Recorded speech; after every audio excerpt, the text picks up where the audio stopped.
All right, all right, all right. I wonder, can my folks hear me? Can my folks hear me? Let me see. Let's give a little bit of people some time. Let's give a little bit of people some time. Get up in this pace. Oh my goodness. Happy Sunday. Happy Sunday. Happy Sunday. Can you guys hear me? Happy freaking Sunday. I don't know. Something about going live I absolutely positively love. But sometimes live be trying to get a little bit of smoke. I don't know what be going on, but I have to let live know I'm not here for the shenanigans. I'm not here for the shenanigans, so do not try to. Hey everybody, and happy Sunday. Hopefully you guys were able to kind of get your food together, because I don't want you stopping in the middle of the live to leave to go get your food.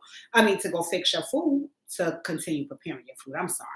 Because I really need input on these topics. Y'all ain't seen me in 2 weeks, so I expect a lot of input. So let me give everybody a few minutes to get up in here. Go get your drinks. Go get your drinks. Go get your drinks. If you're here, you know the drill. Go and like the video.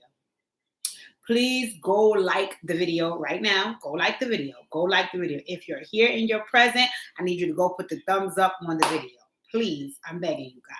Also, if you're here, say hi in the chat. Say hi in the chat. Let me know who's in the building, because it doesn't tell me who's in the building. And in order for you to let me know that you in the biz naive, you knocking on the door, you want to be welcomed in, I need you to go like the video. So go like the video and then leave me a hey in the chat, because we got some things to discuss. We have some things to discuss. So let's give folks a few minutes to get here. Let's also give folks a few minutes to like the video. I disabled my phone like a crazy person. It's Sunday night. I don't know how many folks are sipping on a Sunday. I love to sip when I go live. You know, hey, Pookie. Pookie's in the chat. Hey, Stephanie. Stephanie's in the chat. Make sure you guys are liking the video. Make sure you are sending the link to your friends, because these are topics that need to be discussed. These are topics that need to be discussed. I was trying not to go live. I was trying to continue putting out Dear DJs. That's another thing. Let me check y'all about something with these Dear DJs, right? What time is it? That's what everybody 6:30. Okay, 6:30 mark, right? Hey, Sayuri. Let me check y'all mess about them Dear DJs, right? Everybody is aggravating me. DJ, put out Dear DJs. We love Dear DJs. Dear DJs is my ish. I bangs with Dear DJs. Why you want me putting out more Dear DJs? We need Dear DJs, Dear DJs, Dear DJs, Dear DJs, right? So I'm like, you know what? In all fairness, I got to give the people what they want. I have to give the people what they want. So let me put out more content, more Dear DJ, because I know this is what folks want to see, right? So I put out the Dear DJs back to back to back to back to back, right? 2 things are happening that is getting on my fucking nerves, and I have to share. One is that either A, you're watching the video and you're not liking the video, right? Anytime you go to any one of my videos, anytime I send you a link, even if you don't watch the doggone video, like the video, please and thank you, okay? That's 1. 2 is that people will have feedback for my feedback of the video, and instead of them just putting the feedback where it says leave your message here or join the chat or whatever the case may be, they wait and they text me and they send me a whole long paragraph about all the feedback they have for my feedback for the video that I posted.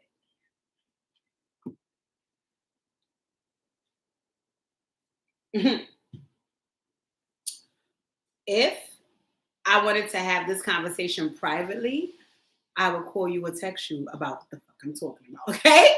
So if you have feedback, my request is, can you please put it in the comment section of the video? Now, granted, sometimes when folks have feedback, that leaves room for debate. If you don't want to go back and forth with nobody, you don't have to. As long as they're not disrespecting you with the comment they put in response to yours, then if they do, I would delete them and delete the comment and curse them before you even see it. But also, you don't have to respond to them, right? You're just leaving your feedback. If somebody has something to say about how you feel, that's on them. They have nothing to do with you, right? So if you have feedback, please stop texting me your feedback. Stop voice noting me your feedback. Stop calling me to tell me your feedback. Don't tell me on Facebook. Don't tell me on IG. Go to the video that you just watched and leave your feedback in the comments and like the video. That's the only 2 requests I have for now, right? So let's talk a little bit about my unpopular opinion, because I think people get it misconstrued, right? My unpopular opinion is exactly what I just said, because that's exactly what it is. I am just picking up on topics that either A, I see out in the media, or that's happening around me, or that I've been told about, and they're public, and I'm giving my feedback on it. 9 times out of 10, my opinion is not favorable, because people are like, DJ, shut the fuck up. We don't want to hear what you have to say, but they kind of sort of do want to hear it. So I said, instead of me just going in many different circles and having these conversations, giving my feedback, why not come here, right? I love to talk. That's the long and the short of why I do my unpopular opinion. I love to run my mouth. But I do not like to have meaningless conversations. I like to have meaningful conversations. So when I'm doing these lives of my unpopular opinion, it's not only because I want to have a conversation, but I want to get feedback. I want to hear what you guys are thinking. I want to know what you felt about the topic. I want to hear some things that might shift the way I'm thinking. Either way, we are here to have these conversations. Your opinion may be unpopular as well. I'm open to hearing all of that. Also, my unpopular opinion is not the same as Dear DJ. Dear DJ letters are speaking from a more healing space, right? So if you see me do Dear DJ letters, remember, I only started them as like a, it's almost like a pre-healing heart session. If you're not comfortable with having an actual Healing Hearts one-on-one session, that was the purpose of you writing your Dear DJ, so I can give you some feedback without you having to sit in my face and get it directly. So when I'm doing Dear DJ, you will get a more sensible space that I'm coming from, because I'm doing the healing work at that time. My popular opinion is not about me doing no healing work. My popular opinion is the other side of me that everybody knows that I have, which means I'm human. So I will have some thoughts that it's like, girl, what you about? Listen. I'm human. I got my thoughts and feelings and opinions just like everybody else. Okay? So when you listen to my unpopular opinion, don't listen to it from a space of thinking about the healing DJ. You'll get that in Dear DJs. This is not that, and I am not her. All right, got it. So let's move on. And I know we got to set it off, and talk about your girl Chrisean and your boy BlueFace and how they invited your man Offset into the chat. Is Daya here? Somebody go get Daya. Sayuri, go get Daya. Because I know when I talk about her god sister Chrisean, her head is going to spin off. Okay. Chrisean Rock and BlueFace are forever. They always have the group chat jumping, right? That's what it's called. When you're seeing them all over the space and you seeing people say things like, take us out the group chat, that just means that Chrisean and BlueFace have a lot of drama going on, and they're letting it play out for the rest of the world, right? Normally, you would think they would do so with their reality show, but I just think at this point, they just love to let ish play out in real time and let people be all in up in their business and go live and boom, boom, boom, boom, boom, boom, boom, boom, because, hey, it's who they are. So the new version of the group chat now is that today Chrisean said, oh, I'm going to cover, because she has 500 tattoos of BlueFace. I'm going to cover one of the tattoos I have of him, which is his face on her neck. So she went and she got it covered today. I think she got a rose, right? Hold on, you guys, for 1 second. I think I'm going to go live on my Instagram Healing Hearts page so folks can, come over there. So anyway,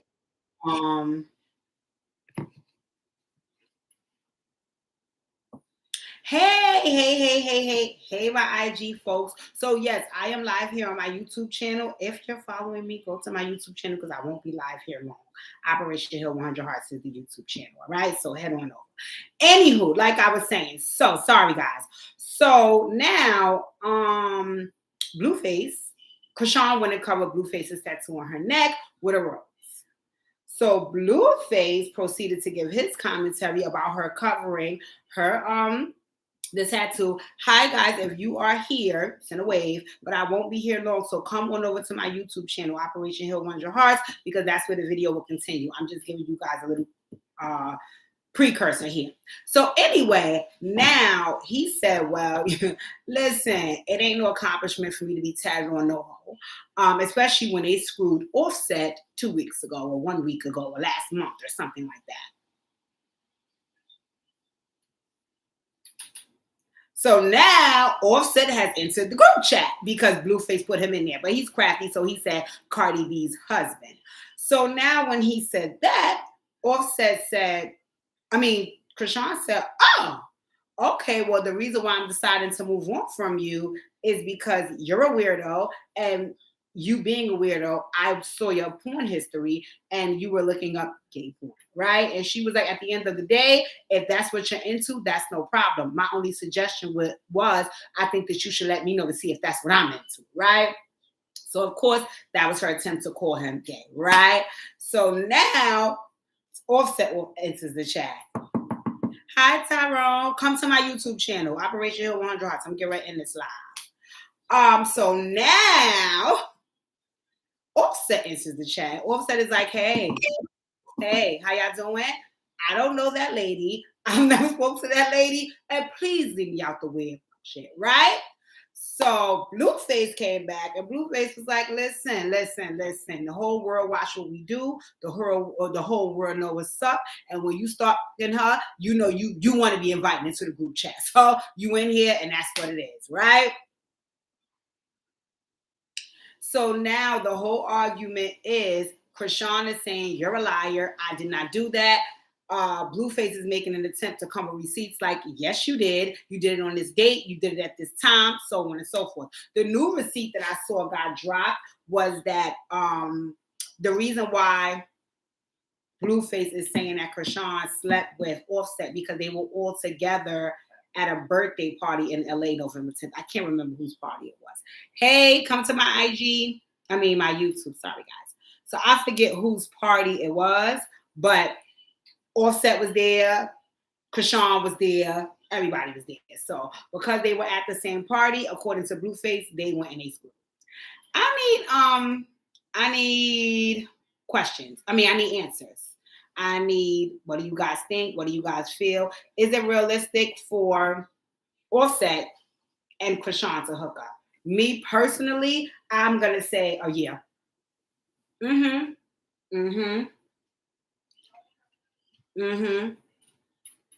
Let me tell you why I'm gonna say yeah. Because that level of ratchet, in my opinion, that Chrisean is, it mirrors the old Cardi. Right, and he was very much attracted to the old Cardi. That was his boo. That was his world. He loved her as soon as he met her, as soon as he seen her. So what I'm thinking is that, he's been watching all the Chrisean antics. She may have had her tooth in that night, so he might have said, you know what, I want to see what this is hitting for. According to sources, Cardi and Offset are on the outs right now, but that's only being said because they don't follow each other on Instagram. How credible is that? Is that realistic? Are they really not talking? Is it really some beef? I don't know. And see, BlueFace is so crafty that he may know that there might be some smoke in the city between people are already thinking that there's some smoke in the city between Offset and Cardi, which is why he threw Offset name out there. I don't know. What I don't like about BlueFace is he's always throwing somebody else under the bus in these type of situations. Again, if you want to say that Chrisean is old and she does this and she does that, that's fine. You could even say, hey, she's sleeping with other guys, but why you have to say Offset name?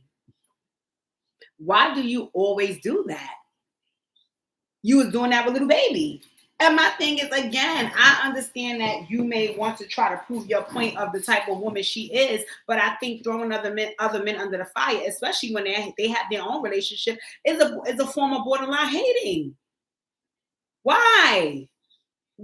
You can let on that Chrisean does her. You can let on that she is this. Why do you have to name drop these other men?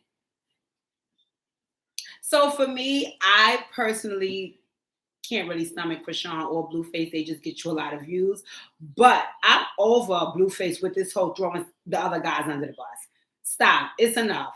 It's enough. He also said that he swabbed the baby, and according to him, he found out that's not his baby.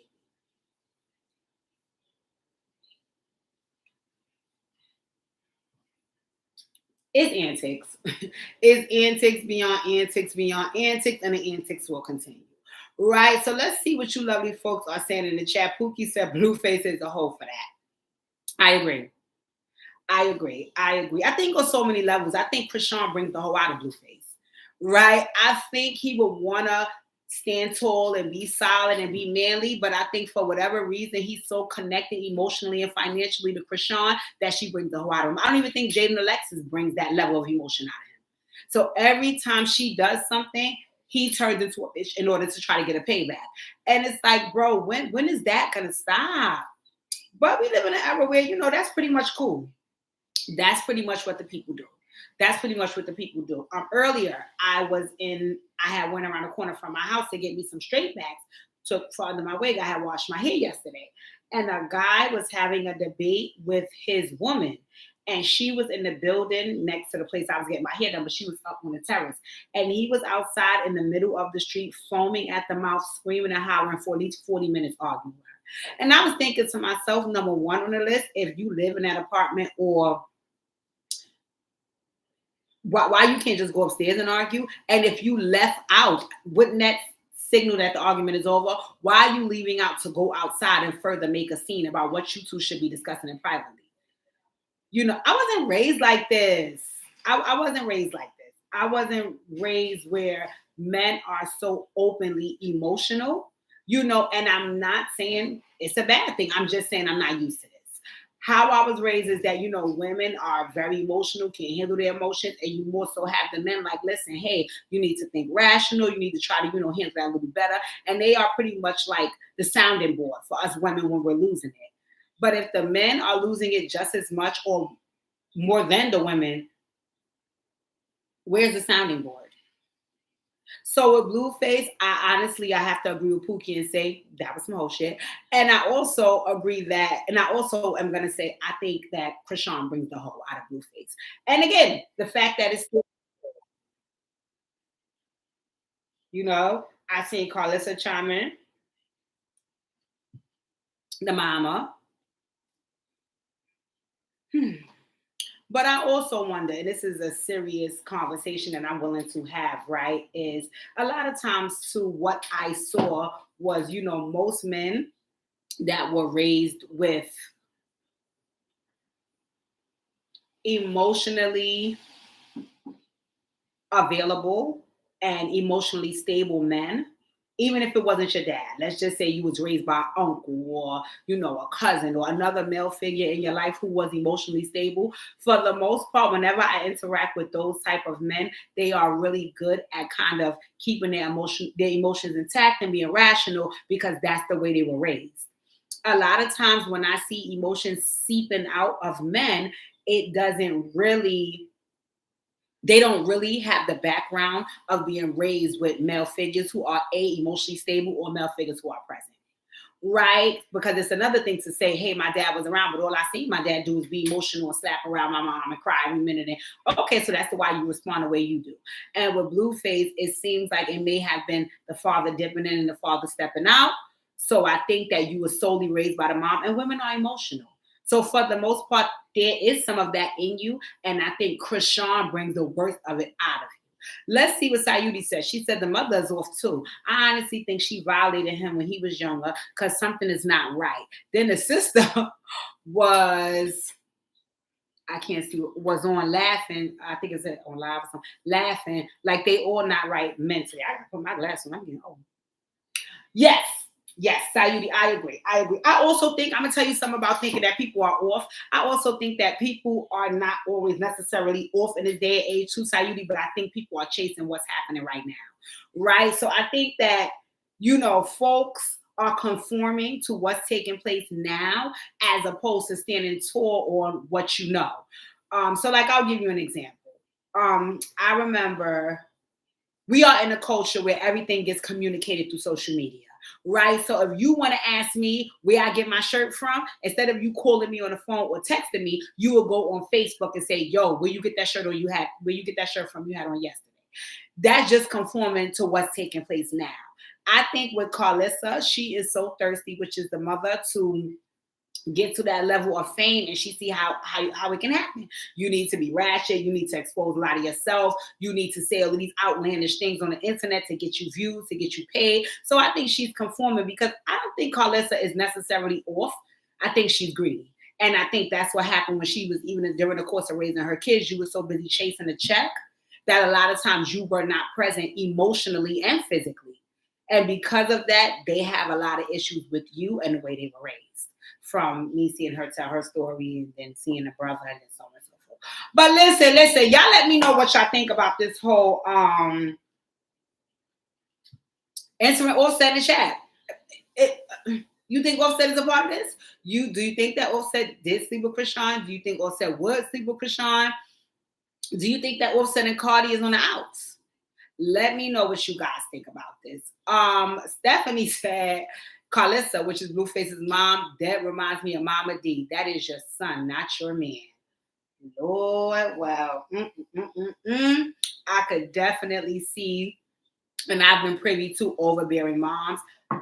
Thank you, Jesus. I have not encountered that in my present and past relationships. I've always had good relationships with the mom, and there's always been boundaries. But I have seen friends with overbearing moms, and I've even seen it got to a point where women have got physical with their mother-in-law. I remember one time I heard a story that somebody I grew up with, their baby mother blacked their mother's eye. I know you fucking lying, but you know what? So my girl Stephanie, I gotta weigh in the chat.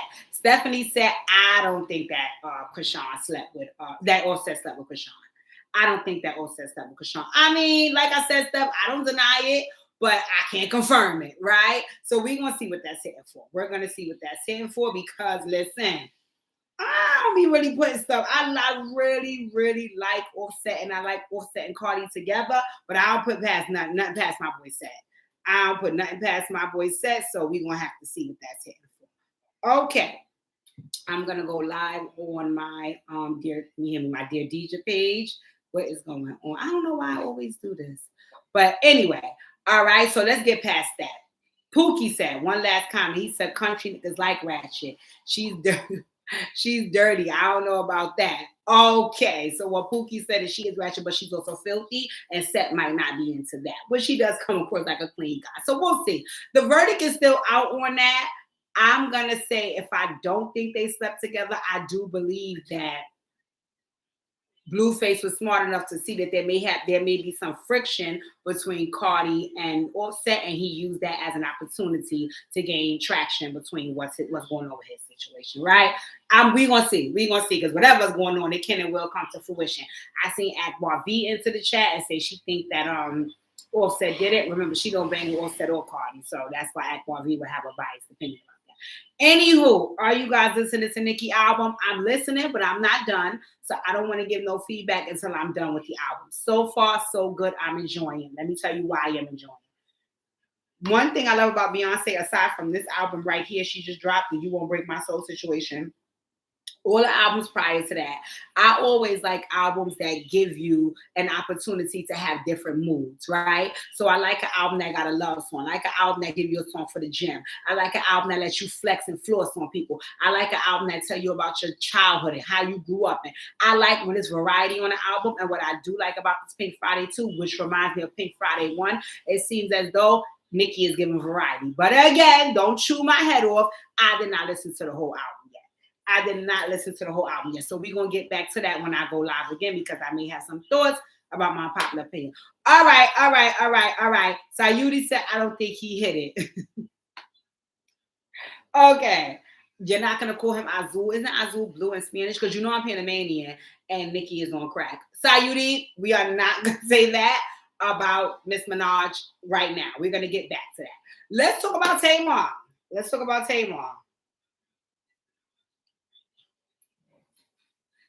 For the record, I'm gonna go on. I cannot stand Tamar. Again, I just think she's drama filled. This is what I'll say. Tamar, I think it's 5 of them, right? It's Trina, Tracy, Tony, Tamar, and The other one that was Tony's assistant, right? So I have 4 sisters of my own, right? So when I used to watch the Braxtons, especially when she was going with Vince, Tamar got on my fucking, yo, Tamar got on the tip of the last, where like it's a nerve in the back of the shoulder. That's what the fuck Tamar got on. Okay, that is what Tamar got. I cannot stand Tamar. So when she was getting all of the karma back of she did when the show was filming, and she was swearing to God Vince would never, and she was Queen Bee, and they was all broke, and she was that girl, and I am she, and it is that, and we up, I cannot stand Tamar. When all of the karma of the way she treated her sisters and the way she just showed up in that space started to hit her back in her ass, I had no remorse about that. So every time I see a story about Tamar, I'm like, I think Tamar, which is my word for the new year and ending off this year, is performative. I think that Tamar is very performative, and that irritates me. That irritates me. It's one thing to be an actress and an entertainer and be performative in that space. It's another thing to be performative in real life, because then at that point you're just a dramatic bitch. And it irritates me. So what's going on now is that in one of her attempts to once again get her performance on, her, Evelyn Lozado, and Nivea had this reality show on Peacock. If I watched 5 minutes of that show, then I watched the whole show, because I did not have that show to think about. Only person I did like up there was Nivea. That is the only one, right? So I didn't have time for that show, right? So I didn't even have time for it, not only because I can't stand Tamar or Evelyn, I just didn't have time for you meeting somebody on a show and then falling in love and then getting engaged and we're going to be together the rest of your life. I'm sorry, that's not believable to me. So anyway, I didn't watch the show. Long story short, short story shorter, Tamar and Evelyn ended up getting with these guys, right? And acting like they were so in love, and now they're engaged, right? Tamar is with a Caucasian man and a lawyer, and Evelyn is with, I don't know, Charlie that lives in the corner of my block. That guy, whatever, right? So now they act like they both in love with these men, but of course, as fate would have it, everything is starting to fall apart. I didn't like Tamar's man because what I felt like is you are already dramatic and performative. You do not need no dramatic and performative man, because that irritates me that both of you guys exist. And that's exactly who that man is. I don't remember his name, but everything you can tell he's just like Tamar. Everything is for the camera, and he does these whole soliloquies about, online. He can listen, get this way, man. Come on, read the room. He irritates me. So what irritated me even more, because like I said, I couldn't keep up with them, was that when they broke up, he felt the need to go announce how he clipped her.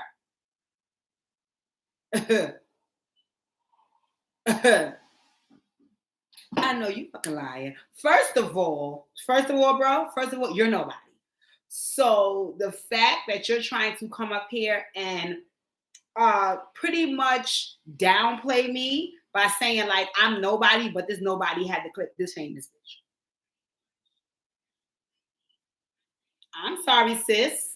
I didn't know you needed all the attention, because that's what it seemed like to me. Because at the end of the day, as a person, but I'll even just use men specifically, it's okay to end a relationship.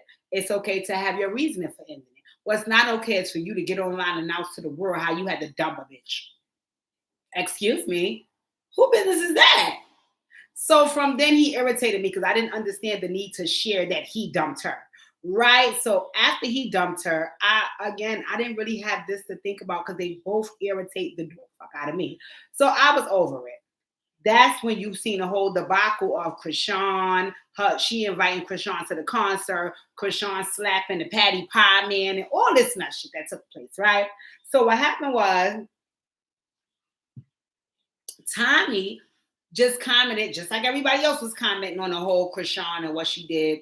Tommie was like, well, you know what? I wonder, was this, put in place just to get Tamar album sales? And again, that, of course, naturally, that is Tommie starting with Tamar, but that's also her giving her honest opinion. When you live your life out for the world to see, then yeah, you pretty much will give an opinion on things that really have nothing to do with you because the person is living publicly. So I'll give you an example, right? I speak very highly of my family. I speak very highly of my relationship. I speak very highly of my weight loss journey. If I hear folks that are sitting around, also BBL videos coming soon, wink, wink. Anyway, if I hear somebody judging my weight loss journey, for example, then I don't feel a way about it because I put that journey out there. So it gives people the opportunity to speak about it. So when people that put things out there get upset when they're being judged about what they put out, I get a little annoyed because I feel like, so why the fuck you put it out then if you didn't want anybody saying nothing about it? Because that's not realistic for them to not do that. Everybody does that. So anyway, Tommie gave her little feedback. Well, honey, Tamar felt the need to address Tommie and call her kids and so on and so forth. Now, let me tell you something about Tommie. I told y'all, I am the reality TV guru. Like, I literally have been watching Love and Hip Hop since 2011 when it aired with Chrissy and Emily B and freaking Olivia. Like, I've watched reality TV, so I know Tommie. Tommie is shit, okay? Tommie had host Celine shaking in her fucking boots, okay? Tommie don't back down. Tommie ain't afraid. Tommie's with shit. Hi, Lila. Tommie is with it, right? So when Tamar called Tommie those names, Tommie was like, bitch, you must not know about tea. You must not know about tea. So she was like, Tamar, don't make me gut your ass like a fish. Don't play with me, girl. So, you know, again, Tamar's very dramatic, very performative. So you're doing all your talking from the West Side, right? So what ended up happening was now it's known that Tommie and Tamar got smoked, right? So Tommie ran into the same white man that announced he clipped Tamar publicly. Tommie ran into him at a game. This is how it seemed back then. I'll give you a little bit more about that. But anywho, so when she ran into him at the game, Tommie put the camera and was like, look who I'm here with. And showed Tamar, man, like, bitch, all that your papa you was doing, I'm about to snatch his soul, yank it out, and have it in my back pocket to stress you out, you bullheaded bitch, right? So when she put the video up, in my mind, what I assumed was, again, Tommie was being petty, like it looked like Sayudi said in the chat, and showing Tamar like, bitch, I can get your nigga, what's up? Like, I didn't think nothing of it. I thought Tommie was trying to, because again, Tommie is gorgeous. She has a nice body. She comes across sexy. She a piece of work. She's spicy. I could see a Caucasian lawyer, you know, saying, even if I don't want to be my girl, I want to hit that. You know what I'm saying? So Tommie did that, right? Tommie did that, and a couple of days later, Tamar she was with him somewhere. I forget where they was at.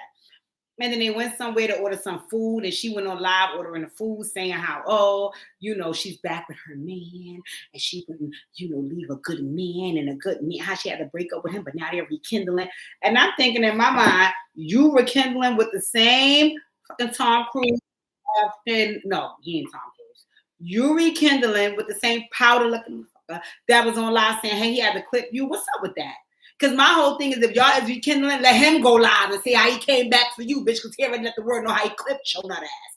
So that annoyed me with Tamar. But again, like I said, Tamar gives me performative and dramatic. So I just was like, whatever, Tamar, you back one, right? So she gave her whole spiel on that live, which was corny and whack.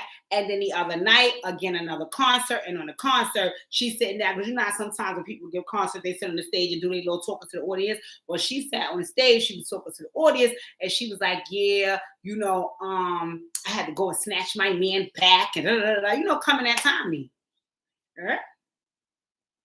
Tamar. You snatched nigga back that clipped you.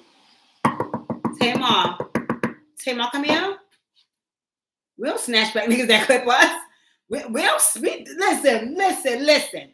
I know Ashanti and Nelly got y'all thinking that block spinning is cool. I'm going to say this, right? I'm not going to say it's not cool. It's contingent upon how we ended and what you coming to the table with right now, right? So number one on the list, block spinning is allowed when I clip you. But it's also only allowed contingent upon if I clipped you, whatever I clipped you about is non-existent no more. So case in point, right? Block spinning is allowed if I clipped you because you was broke, and now when I'm getting back with you, you lit. Okay, baby. I clipped you because you ain't had no money, but baby, you done fixed it, you to work it out. Come on back, baby. Come on back. Block spinning is not allowed when a nigga publicly announce that he clipped you, and then you go back and you beg for him. Because what he also did was he released a statement when Tamar said she had to get a man. He released a statement stating she fought for him. What? Go, y'all, listen. Go find that motherfucking name. Go find this white boy name, because the way I would have pulled that part out his. Excuse me. What that looked like to me was that this clipped you. You seen he was moving on without you, so you went back and you begged for your spot. Tamar, you here? This is nasty work. So that pissed me off, right? So anyway, Tommie got on live and Tommie was like, bitch, you letting the white devil have us beefing. When he was in here, he ate my ass off the bone and then spit out the shells. Like, what are you talking about? You know what I'm saying? And yeah, it just was an ugly situation. But what annoyed me even more about it was Tamar, I don't give a damn about Tommie, right? Because you calling Tommie crackers and doing all the time. I don't care about Tommie. Tamar, after this man said he clipped Tamar publicly. Then when Tamar announced they was back together, he went live or he left a statement. I can't remember which one it said, the only reason I'm back was because she fought for me. Y'all, let me put my glasses on because I need to see in the chat if y'all fight. The way I would have skinned, the way I would have stir-fried and ceviche that bitch, he would have came back as an oyster. How fucking dare you? First of all, and then on top of that, Tommie had receipts of the things he was sharing about Tamar with her when he was trying to get that pussy. My nigga, who the fuck? Let me go to the chat because I might choke the shot of Tamar in that man. All right. The chat is moving so fast. Hold on. Now let me catch up. Let me catch up with the chat, right? Okay. Tamar beefing over, man. Girl, sit down. That's Sayudi, right? Stephanie said Tamar tweaking off the white boy. Exactly, bitch. That ain't gonna fucking be dreamy. Like, Tamar, don't go ahead. You know what? Let me finish at the chat. Right. Hey, Lila. So Stephanie said she's so fiend out for a man. But I'm gonna tell you why. The way, no lie, and I swear to God, I have sisters myself. The way Tamar tried to act like she was so above her sisters, like the way you treated them, like you were a nasty ass bitch, and now all that karma is coming back to you. Because according to her at that time, too, Vince wouldn't do this and Vince wouldn't say that. Girl, Miss Evelyn said Vince was chasing y'all around like The Shining up in that motherfucker. Girl, anyway, let me go back to the chat. Tommie is petty. And Tommie don't play. Lila said Tommie is the queen of comebacks. True. Tommie said she gave her back her man because he paid for the hotel and points. Yes. She was like, so me and Pookie was having this conversation earlier, and I'm going to open it up to you guys because this is a good conversation and it's something that I definitely want to have, right? So what Pookie was saying, which was a very valid point, he was saying that in order for you to accumulate enough points to pay for a room, that means you spent a lot of money there, which I agree with, right? I totally agree with, right? What I was sharing with Pookie was that, I realized that motherfuckers walk into rich spaces and then do broke shit. And that irritates me, right? So what I was saying to him was, no.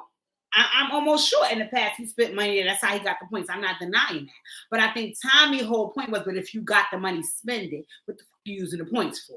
That's what's making me say, I don't want to fuck with a nigga that's holding. He holding the bag too tight to it. He holding the wallet too tight to the thigh.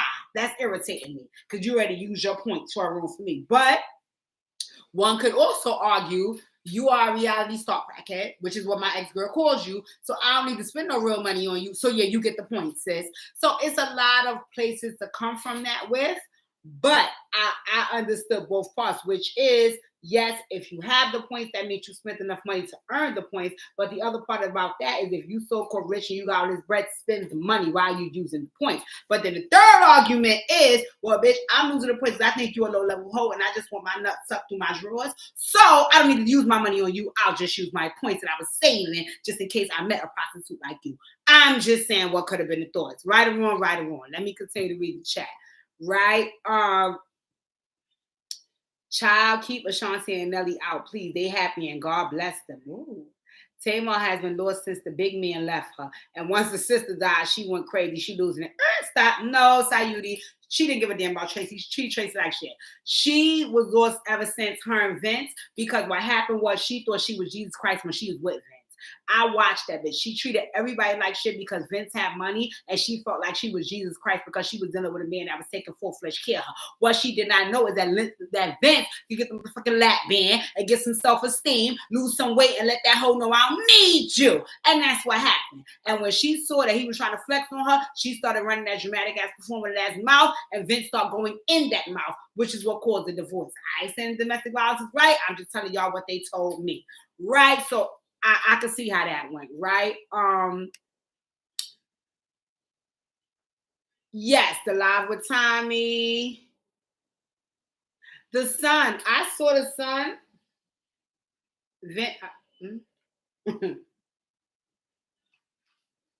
So Vince and Tamar's son had left Tamar a message. Okay. What? Okay. Google. Listen. Google. Okay. Google it. Okay. Google. The son might hang out with Little Baby and Jada Waiter's son. Okay. Poogie said they get, yes, they do. They get old and desperate. Yes, Sayuri. Miss Evelyn said that Tamar Vince was chasing Tamar around the house. She tried to get involved, but when she seen Vince's face, she was so mortified. She started running. They start running, locking doors, chaining shit up, and calling the police saying, send help, because they said Vince had got his lap band and he wasn't letting Tamar talk to him like that no more because his self-esteem was up. But you gonna respect some shit in here because I paid for all this shit when I ain't feel like I was nobody, and now I feel like I'm somebody because I lost 100 pounds. I'm trying to live. You're not gonna be in here talking to me like I'm crazy. So he started chasing her around, trying to go in her mouth. That was the word on the curve from his evidence. If I'm lying, to God be the glory, y'all Google that. Right? Lila said it's lame for people to talk bad on the ex. The next he ain't P. Who talk bad on the ex? Pookie said you don't trick on the side joint. Okay. We learned something new today. You're not my girl. You get the bare minimum. Pookie, what the fuck you know about having a side joint? Don't make me. Do I have to end this live? This nigga trip. So okay. Look at Stephanie encouraging the behavior. Okay, so y'all Google. This is what I want y'all to Google. This is going to be y'all homework for the next live. Go and Google Miss Evelyn saying that Vince was chasing him around like The Shining. And whatever. And y'all go Google Vince and Tamar's son wish his mother something with best wishes or something for the concert. It wasn't clear to me. It wasn't clear to me. Vince and Tamar, this wasn't clear. All right. We got to get on to the next topic, right? I want to talk about King versus Tip and Tiny. Go get y'all drinks. What am I drinking? I'm drinking vodka and Riesling with a splash of cranberry. I got to work tomorrow, but man, that job. Like, you know what I'm saying? So, okay, got it. Leave Pookie alone. He's speaking from his friend's experience. Sayuri. Okay, girl. Okay. Get y'all drinks. Because I want to really discuss King. And I'm letting y'all know I got to be off this live by 8 o'clock because we got shows. I'm not going to lie, y'all. I be watching the shows. I even be keeping the notes. I'm going to show y'all. I'm not lying. I be really keeping the notes. I'm going to show y'all. It's just that you know what happens ever since my videos coming soon.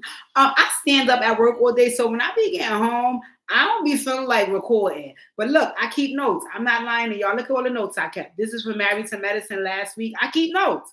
I be wanting to recap the shows. I really, really do. But I don't know, girl. I just be getting tired. And I'm like, man, fuck that recording. You know what I'm saying? But I really, really, really be wanting to, recap the shows and tell y'all what I think because it is a little drama on the shows, right? Let me send my live. But listen, y'all want to talk about King? Let's talk about King. Let's talk about King. King. So, the argument is King might be on drugs. Hold on one second.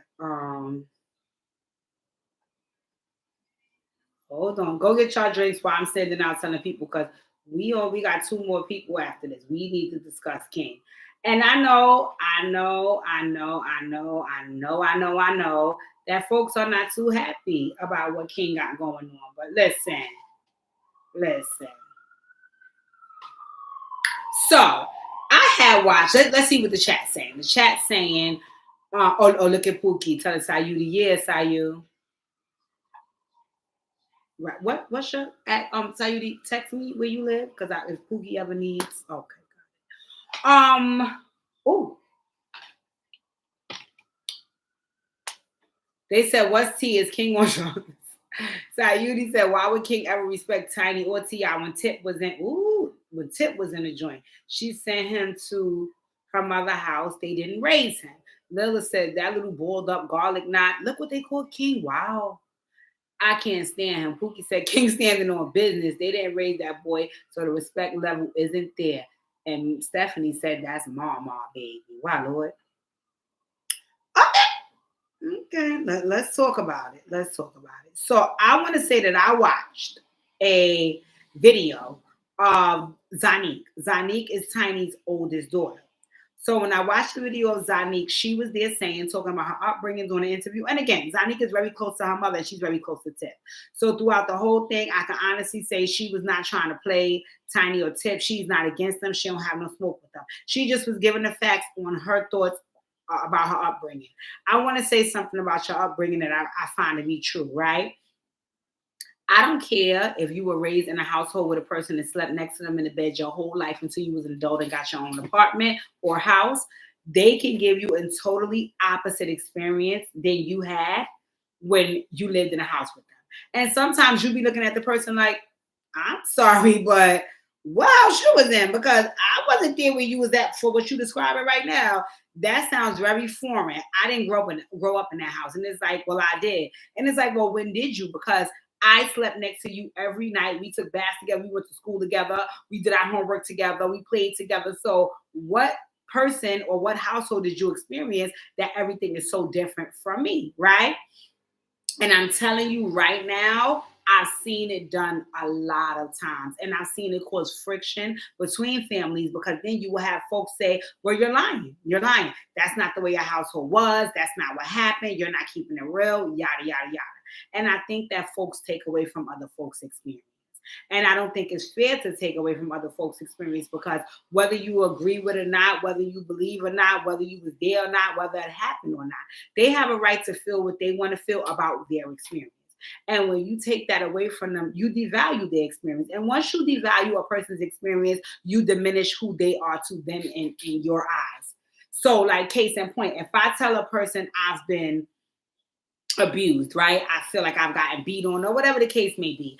And a person says to me, well, I was there, you only got spanked.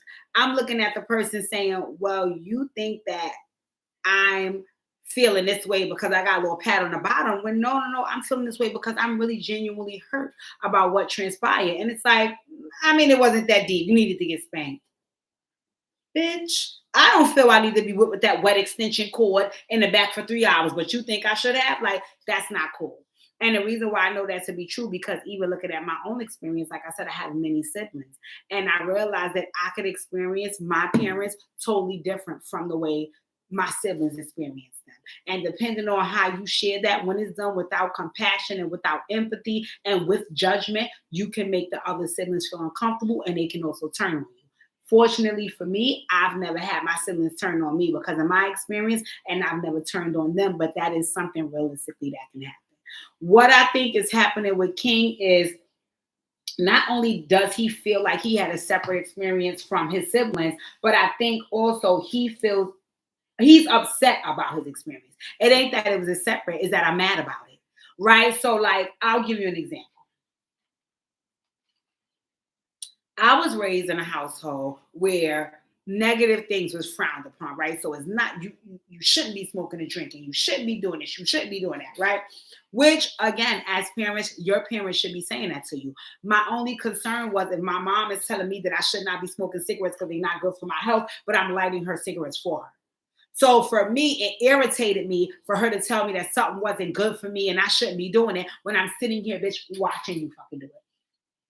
No shade to my girl with Miss P. That's my bestie. I'm just giving y'all an example, right? So for me, my disdain sometimes with my parents came from, you don't be standing on business, as King would say. You telling me something is detrimental to my health and I shouldn't be doing something, but every day I'm watching you do it, right? So that irritated me. And I think my dad did it more than my mom, right? So because of that, I developed in my mind a resentment with him because I felt like he wasn't standing on business. You telling me to do something that you're not doing. And because I had that resentment for him, I will rebel against him. Fast forward to me right now, I'm more like my father than I am like my mother. Unpopular opinion, and I know this to be true. Nobody don't got to tell me. I'm more like my father than I am my mother, right? I will say next week will make 18 years without my dad, and every single day of my life when I open my eyes, I thank God for him because the things that he did for me is still saving my life up until this day, and this is 18 years post his death. He saved my fucking life. And if I had the opportunity without dying to stand in front of him and thank him, I will fall to his feet because everything that he taught me then was everything that I use now to survive. It's a part of my makeup, right? But at that time, I could not see that. I could not see that what he was doing was preparing me for the future and saving me. So for me, it was like, you don't want to give an explanation about why you're doing the stuff you're doing. So you get on my motherfucking nerves. And because of that, let me go against everything that you're saying and doing, right? And it caused a lot of friction between me and my dad because I'm constantly rebelling, which is constantly getting on his nerves because he knows why he's telling me these things. He knows why he's saying these things. He knows why these rules are in place. But for him, it's like, I don't need to explain that, Khadijah. I just need to protect you. That's it and that's all, which is what all parents need to do. But I could not see that at the time. Right. So I think what's happening with King, because like I said, Zanique basically shared in her interview that her mother spent a lot of time with Tip. Once they got together, her and T.I. were attached by the hip and they were off living their best life. And Zanique didn't say it in the sense of they were off living their best life and said F them. It was more so like, no, Tip is touring, he's making money, he's building a foundation for us, and I am supporting him as his wife.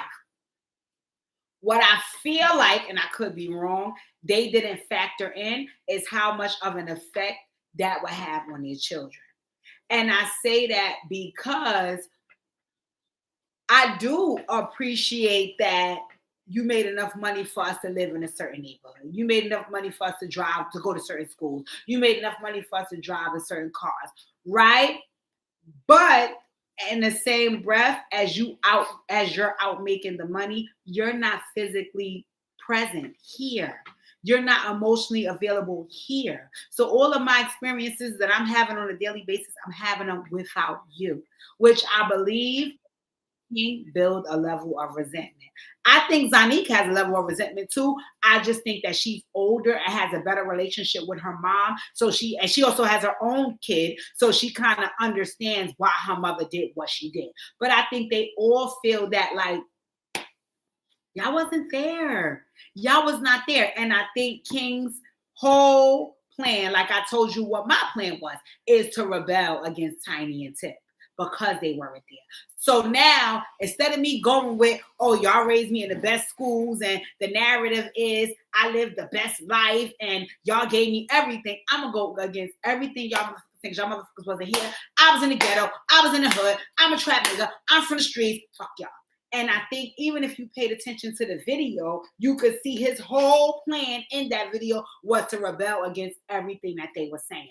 Whether it was true or not, I think he would have did it anyway because he has resentment with them because they were not there.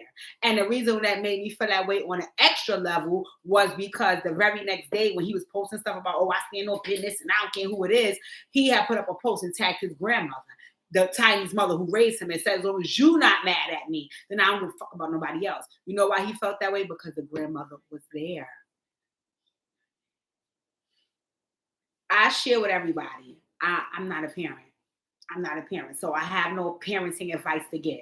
Any thing I talk about surrounding parenting is only experiences that I've had or things that I've seen. Or logically, I have no parenting advice to give. But let me tell you one motherfucking thing. I was a kid. I was a kid. I was a kid. So I know how it feels to be a young person. And what I saw in King is everything I saw in me. What my father was doing was nothing wrong other than parenting. I did not like his style of parenting, and I felt like it didn't mix with what I felt or thought, and he didn't care about my feelings. So because of that, let me rebel against you. And I feel like King has a lot of resentment against them because y'all were not here. Y'all were not here. And stop giving the comeback of, oh, we provided this, and you lived here, and you never. Stop saying that, bitch. Stop saying that. You know how the fuck I lived. You were not here. And granted, he didn't live the way he's trying to project either, but I'm going to make it seem as such because I want to go against everything y'all saying because I don't fuck with y'all because guess what? Y'all were not here. Which is why he said to the grandmother, as long as you're not mad at me, I'm talking about nobody else. You know why? Because the grandmother was there. Right? And it was hard to watch because one part of me, which is my dad's daughter, felt like beat his and that you could look at everything, you know what I'm saying? But the other part of me, because again, like I told you guys, I was never a parent, but I was a kid. That part of me empathize and sympathize with King because I know the reason why he was so busy trying to show them like, fuck y'all. You know what I'm saying? Because really and truly, I want to be honest and say, I'm angry with y'all because although you provided all of the materialistic and the monetary things that we needed, you were not here. And if you are a parent on this live right now, you know how important it is to be present for your children, physically and emotionally available and present. So although I don't agree with King's presentation and the ish he's doing, I think it's for a reason. I think it's for a reason. And I think those reasons are very real for him because I'm being honest, those reasons are very real for me. Like I said, when I look back, my father did everything he was supposed to do. And I am 110% the woman I am today because of the rearing of my dad. Praise God, I love him and I miss him every day. But at that time, I couldn't see that. I couldn't see that. So right now with King being young and angry and not being able to convey his emotions properly, because that's another thing. You got to remember, I'm being raised by one of the most street rappers in the industry. You think I'm going to give him a soft moment? No, I got to try to act as tough with him as I think he is. So you think I'm going to say, oh, I feel sad because even though you guys gave us money and gave us big houses, you weren't there and I needed you? No, because I think that he's going to look at me soft and I'm trying to so busy prove him I'm hard because that's his aesthetic. Tip aesthetic is I carry guns. I grew up in the hood. Why would I want to show you a soft side? So it's a lot. It's a very convoluted conversation, but I think in order to, because it's always in the best interest to protect the child, right? I think they need to scale back away from I gave you everything and you didn't grow up like this, and also publicly embarrassing him because I didn't like, okay, he the one who started the video, right? But I also didn't like Tiny as an adult. You could tell what he was saying embarrassed her, and instead of her being able to understand that, listen, in this moment, even though I am embarrassed, I need to safeguard and protect the child. She wanted to protect herself. So then she jumped on the live and further embarrassed him. That wasn't cool.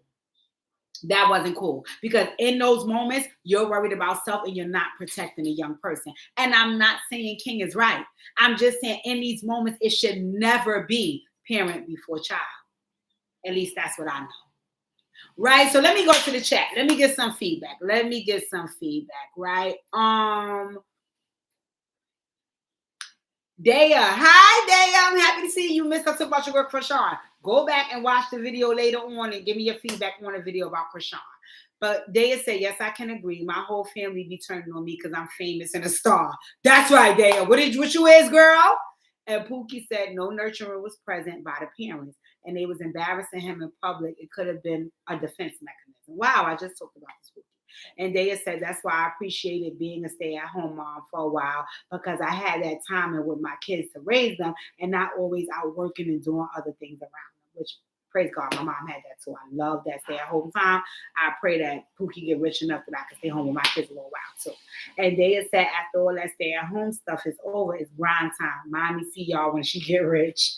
Yes, yes. So I think that again, I'm not trying to take up for King, right? I'm not trying to do that, but I think we have to be like realistic about what took place in that moment, right? And I think we should also always create the space to protect the child. And right there, I saw that a lot of ego was involved. So it was no thoughts about protecting the child. It's only about how the fuck I'm looking on this live, so let me clear this shit up. And because of that, you embarrassed the child, which furthered the situation in a negative direction. Right? So yeah, that was a lot. That was a lot. And I think, again, it's a very convoluted conversation, because I also think that if T.I. and Tiny come back with a reality show, I think they should come back with, I don't know what the other show was called, but this show should be called Family Therapy, because I think a lot of those children are older and they also have a lot of things that they want to share with T.I. and Tiny that they need to hear if they want their family to be able to chill. And if they want to do like T.I. and Tip presents Family Therapy, Operation Hill 100 Hearts, you guys let Tip and Tiny know. I'm willing to get them right, get them tight, right? Because we have to safeguard the children. Hey, Olinda. All right, who else I had on the docket, y'all? I had folks on,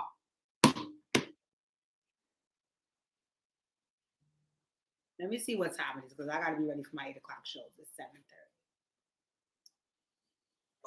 7:30. So, the next folks that I have on the docket, and I don't know if you guys are watching, but I have Joe Buttons, Cameron, and Melissa Ford. Take a sip, y'all.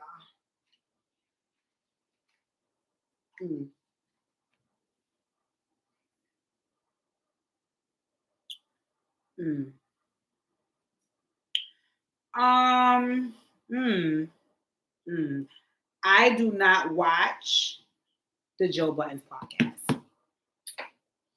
Again, I'm not at all a fan of Joe Buttons. So I don't watch the Joe Buttons podcast. So I would be a liar to tell you that I know anything about his podcast on a regular basis. The only two things that I know is, number one, it's very male dominated. And number two, the one woman that they chose to be on the podcast, I watched her on the Jason Lee. She used to do a podcast with Jason Lee. And I think that Melissa Ford is a one woman. I think that Melissa Ford is gorgeous. I think that Melissa Ford is intelligent. I think that Melissa Ford has a story to share, and I like her. But I don't think Melissa Ford is strong enough to be on that male-dominated podcast. Do I think that Melissa Ford should be on a Breakfast Club? 100%. 100%. I think Melissa Ford on a Breakfast Club is perfect.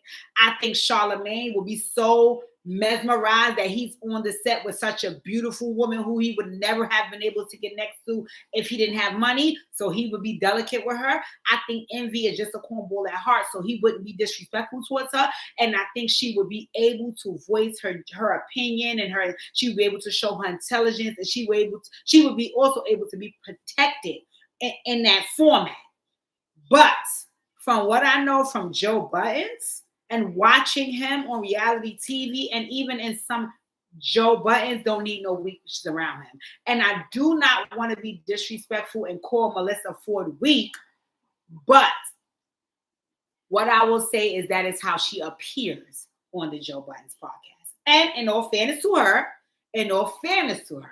I don't want to confirm that statement because I do not watch the podcast on a regular basis. From the little snippets that you get on social media, and also watching who she was on Jason Lee's podcast, Melissa Ford is a very intelligent woman, but she does not know how to stand solid. So it gives me intelligence with a lack of confidence. So a lot of times she can kind of fold under the pressure as opposed to becoming what folks would like to call, what's the word? I don't want to call it antagonistic. Combative. I'll call it, it's combative. She doesn't want to stand solid because then it makes it seem as though she's being combative. Who gives a fuck? Who cares? Because if you have an opinion on something or you have a feeling about something, you should have the confidence to stand 10 toes down in what you feel. And if folks don't like that, that's okay. Podcasts are for everybody, especially when it's more than one person on it, to discuss how they feel, their thoughts, and their actions. And that's that. So anyway, what happened was some conversation on Mace and Cameron's podcast, which is about sports. I don't watch it, but Pookie watches it. However, the conversation went, Cam and Mace are old-time friends from Harlem. They've been friends 100 years. Even through the ups and downs, they remain friends. So they were sharing a story about back in the day. They went somewhere. I don't even really know the story. Wherever they went, it was a group of women there. I'll say it was a brothel. I don't know for sure, right? Let's just say it was I don't know where they went. They went somewhere, it was a lot of women there, right? As young guys, they was there having the time of their life, blah, blah, blah, blah, blah, right? They shared that story on their podcast. Melissa Ford is on the Joe Budden's podcast, and they talked the story that Cam and May shared. And then she went on to insinuate that wherever Mace and Cam was, she believes that there was some underage girls there. Now, the number one word that's used about what Melissa did, and I agree with, is negligent, right? Is negligent. You made an accusation that could really, really, really, really hinder those Black men. And when I tell you I'm proud of Mason Camp, I'm proud of Mason Camp. Not just because they got a shitload of money for their podcast, but the way they was able to show the world that, listen, me and my friend can go through something, but I love you from the deep depth down to the bottom, so I'm able to spin the block, forgive you, and we're able to get back to where we need to be, which is on top. So I am fucking proud of Mason Cameron. I'm also proud Cameron's an Aquarius. I don't always fuck with Aquarius men, but I see, but I'm proud of them. I'm proud of how they was able to turn a tumultuous situation into something that benefits them, their families. Like, I love what they doing. So I don't watch it because I'm not into sports, but I know a lot about it because Pookie watches it, and I'm proud of them. I like they have a woman on the show who seems to be very intelligent and very strong, and they respect her. I like that, right? So I could see them feeling like, Melissa, how dare you? Because number one, you're making an insinuation and an accusation that has no fact behind it, and that's not true. And then on top of that, are you trying to, I might be like, what's wrong with you? So Cam was pissed, right? I believe Mace was too, but Cam was the voice to verbalize that he was pissed, right? So I saw his initial video about the whole, listen, I don't got time to jump on it right now, Melissa, but I'm on your ass because you said some bullshit, right? Which I totally agree with. You did say some bullshit and you need to be addressed, right? So then he went on the video and he spoke and he cursed Melissa the fuck out. He cursed out. She apologized. That's what triggered him. Because when he first responded, he was like, listen, I don't have time to get to it now, but I'm on your ass. What happened was before he got a chance to be on her, she apologized. And I think that triggered him. Because for him, it was like, and he's like, fuck your apology, I'm on your ass. And he cursed Melissa the fuck out, right? Which, again, I am not a fan of men divulging such emotion publicly that way. But in all fairness to him, I'm trying to feed my family. I'm doing the right thing. And you making me feel like you're trying to fuck that up. So I wasn't okay, but I understood. I said, okay, Melissa, you got to get your ass handed to you. Do I think it should be in that manner? As a man, I just don't think it should be. But you know what? Hey, this is what happens when, shit happens. So I stayed quiet, right? Okay, no problem, right? He handed her ass.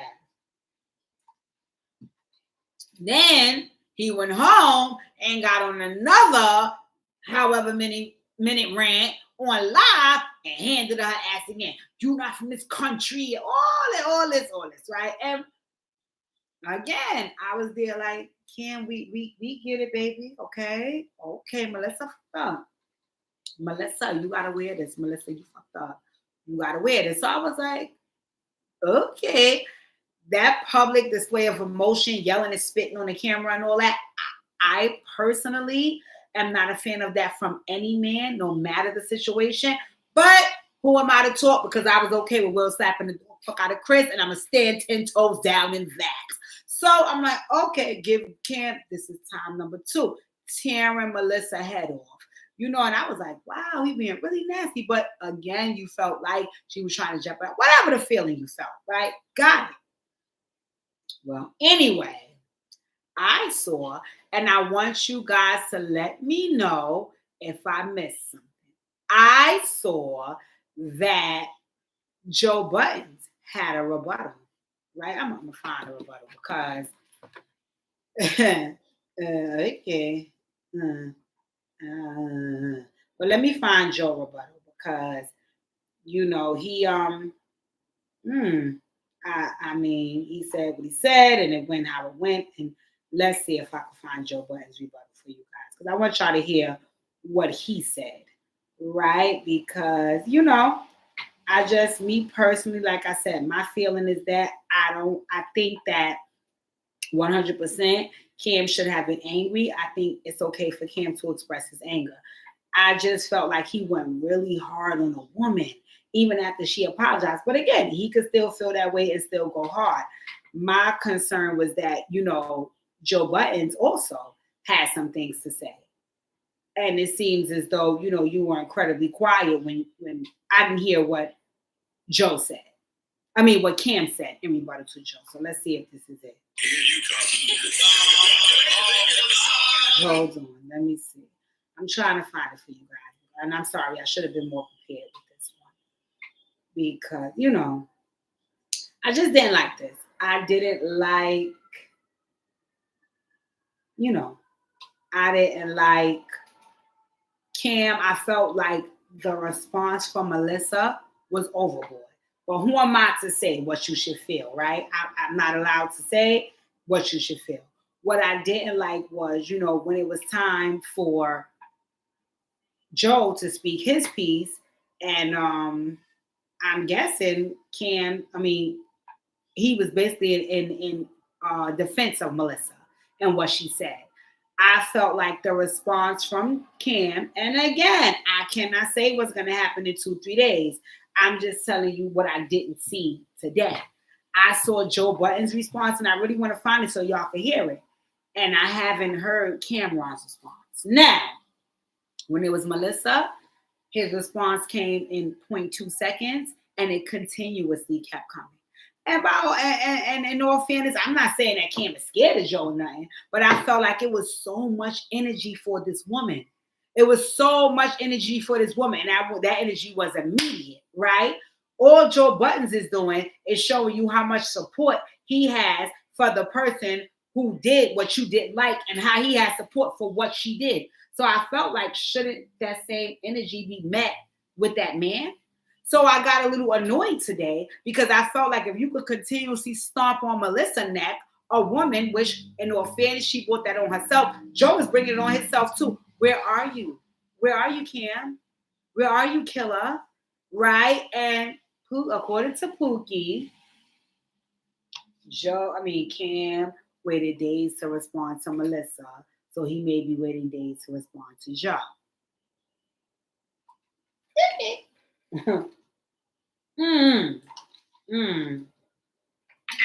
I don't know what he's doing. What I do know is that Joe had entered the chat and he was talking hella spicy. I'm gonna find it for y'all. He was talking too spicy to Cam. He was talking. I'm not mad that Joe had Melissa's back. I just didn't like the manner in which she was speaking to Cam. He was little nigga. Let's keep it real. He was little nigga. The same way he was slutting and thotting Melissa out, Cam, Joe Buttons was little nigga in Cam in his response. He wasn't saying things like, in all respect, bro, in all due respect, we got Melissa back and it's our co-host. He was talking spicy. Yeah, y'all niggas ain't ready for no motherfucking lawsuits. Keep it cute. Don't play with me. Where's consequence? Because Joe don't talk like this to everybody. Where is consequence? So my thing is, if Joe felt the comfort to talk to you like that, Cam, you should have immediately been on the line. The same way how you was immediately on the line when it was Melissa. But according to Pookie, he took days to get back to Melissa. That's another part of y'all homework. Y'all better make sure that Cam is holding it the fuck on Joe buttons the same way he held it on Melissa. Because if not, I'm going to have to holler at Cam. No. You had all of this energy from the fucking Melissa. Oh, you went live 9, 10, 20, 30 times, and you got to go live from home and from the car and from the backseat and from the vestibule. Okay, got it. Melissa bought that on herself, but now Joe is bringing it on himself too. Where you at, bro? Is we picking and choosing? Let me know, Cam. Let me know. Because if we picking and choosing, you ain't tell me that part. You didn't tell me we was picking and choosing. Because if we was picking and choosing, Cam, I ain't got nothing to say to you. Just put out your list of who you picking and who you choosing. Put out your list of who you picking and who you choosing. Because my whole thing is, if we picking and we choosing, that means certain niggas you don't run down on. So you run down on bitches. And no shade to Cam. But that's how it looked. Because you was on Melissa's head top. You was on Melissa's head top. And like Pookie said, maybe it didn't happen immediately, so maybe it's not happening immediately for Joe. I hear all that. Where you at, Kim? Where you at? Because you was on Melissa's head top. You was on Melissa's fucking head top, okay? You was on Melissa's head top. You went live from everywhere you could to discuss the accusations she made. The only thing Joe Buttons is saying is, I'm in support of whatever she said. That's my co-host. Y'all niggas don't want no smoke. What's up? Kim, do y'all not want no smoke? I'm confused. And like I said, I would never be a fan of a man being so brutal and harsh with a woman, but turning around and being calculated in how they address another man. Granted, Melissa was that's wrong, and all the smoke that Cam and Maze had for Melissa was warranted. She brought it upon herself, but Joe is bringing it upon himself too. And if you calculate in how you address Joe, then why the fuck you wasn't as calculated with how you address Melissa? So I got to go back to what they say. We got to protect Black women. We got to protect Black women. And if I don't hear that same smoke for Joe, I'm going to have to let you know, killer. I got to get behind Melissa. I'm protecting Black women because that wasn't cool. That wasn't cool. You tore Melissa Ford head off. You tore her head off. And even though I didn't like it, I understood it because she was wrong, right? But so is Joe. So is Joe. So if you want to tear a Canadian woman head off, where's that same smoke for this nigga talking just as crazy as she was talking? Because basically what he was saying was, no matter what she said, y'all niggas don't want no smoke. Y'all don't? So again, like Pookie said, maybe y'all air on Monday, so maybe you're going to discuss it tomorrow. I hope so, Cam. I hope so. Because I know you ripped Melissa's face off about what she said, and then Joe is in support of his colleague, and he's backing her, saying, so what about what she said? Y'all niggas don't get it twisted. Y'all don't want no smoke or no lawsuits. I hope and pray that you could tear Joe's face off too. For the record, I cannot stand Joe Budden. I'm sorry. I just can't. And Melissa, like I'm going to say this on TGIF, I'm inclined to believe you are in over your head. You're not strong enough to go toe-to-toe with that male-dominated podcast crew. But see, they don't want no strong bitch up there. They want somebody up there they can keep cursing out and letting it be known and doing what they want. And you do fall meek under their tutelage. So it works for y'all. Whatever works. Melissa, in my opinion, you should go on over to the Breakfast Club. You should go on over to the Breakfast Club. You will do wonders there. You will really shine there, but that's on you. In any event, you can put me on the Joe Buttons podcast because I'm ready to go with Queens Flip, Joe Buttons, and anybody else up there. I'm going to stand 10 toes down in my Brownsville and let y'all know whatever I think, whatever I'll say, I can stand up in that.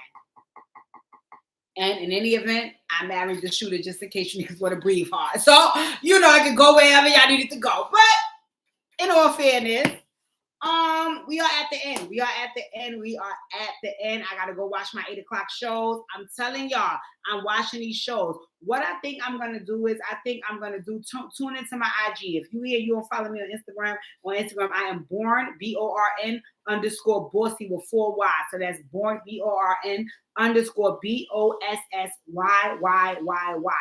I think what I'm gonna do for the shows that come on during the week, I'm kind of gonna review them from my gram and pop my shit. And we have feedback there, because I'm not gonna lie, especially with me starting back working out, I don't think I'm going to be able to come to y'all during the week and go live about the shows unless I do it in my unpopular opinion, brief and quick, right? But in any event, if you are here, go like the video, send this link to anybody. If there is a part of this video where you feel like something resonated with you, something touched your soul, or something you disagree with, do a little screen record, put it up on your IG, and let's debate about it. Say you want to go up there and say, yeah, I heard the feedback on this live, but I don't appreciate what this YouTuber said, aka DJ. So what y'all think? I'm all for all of that. I love the promotion. Like the video, subscribe to the channel, do what you need to do. Right? Because I love going live and giving my unpopular opinion. And I also love hearing the feedback. I don't do this for no reason. If that was the case, I wouldn't ask y'all nothing in the chat. I wouldn't read the chat. I would just do my own thing.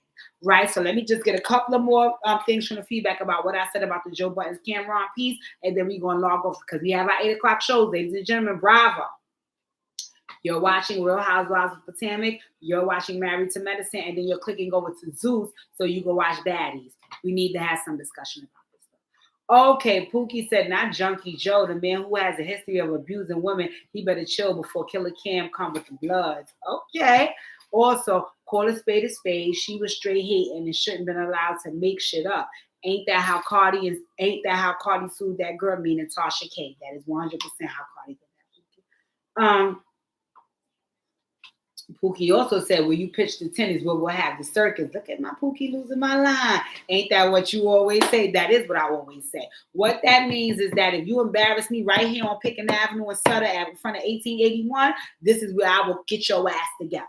So I can see Pookie is saying that Cam just did his rebuttal the same way she made her accusation. I understand and respect that, right?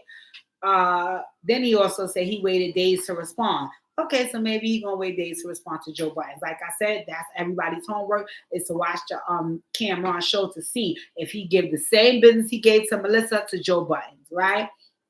Hey, Noodles girl. Hey, Manny hair girl. Happy y'all came. Make sure y'all like the video. And in the event, I'm logging off. Make sure you like the video. Let me tell you what to do. If I get one text about tonight's live, I'm gonna go crazy. Do not text me about it. Put it in the comments under and let it be open for discussion. And if you don't want to have no discussion with nobody else about it, you put your comment in, you move on. You don't have to respond if somebody responds to you.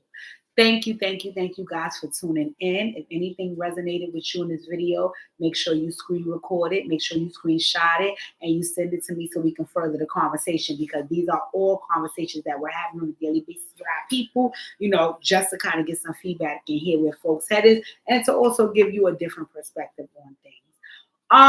Dear Deidre, I can drop some Dear Deidres this week. I actually have 2 in the vote I need to drop, but y'all need to go back and watch the old ones. Y'all need to go back and watch the old ones, because I didn't hear everybody's feedback about the Ozempic situation. I didn't hear everybody's feedback about the mom who had the deadbeat baby father. So y'all give me some feedback on that. Make sure you go like, comment, share, subscribe. Share part of this video with your friend. Get your friends to subscribe to the channel. We have work to do, but I'm happy y'all tuning in. When you log off this is your homework. Your homework is number 1. You have to go and watch Cameron's podcast to see if he addressed Joe Budden in his comments, because I do not have time. My homework is I have to listen to the rest of Nicki's album and get my feedback on the next unpopular opinion. Tonight we are watching Real Housewives of Potomac and Married to Medicine. They come on at 8 o'clock on Bravo. After you log off for both of them, then you're going to go onto the Zeus network and watch Baddies, because we're going to have some conversation about that, because Rolly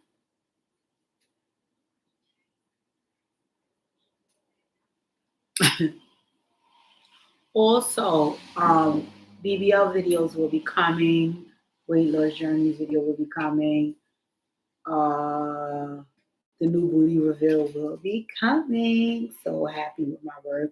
So proud of my surgeon, and that's also another part of my journey that I feel comfortable and ready to share really soon. My birthday is coming. Also, I am doing the 100 Days of Healing. I'm on day 61, counting backwards. Follow me on Operation Heal 100 Hearts on my IG channel. I love you guys for tuning in. I appreciate you. We have so many things coming for the new year. I'm going to be dropping a new installment of a podcast. I can't wait for you guys to see it. I just have to iron some things out. I'm always appreciative of all of my watchers, all of my subscribers, all of my likers, all of the people that participate in the chat. I love my family. I love my close friends and my Pookie. Make sure you continue to do so. I'll be back with more Dear DJs this week and some more conversation about all of the nut shit going on in the world.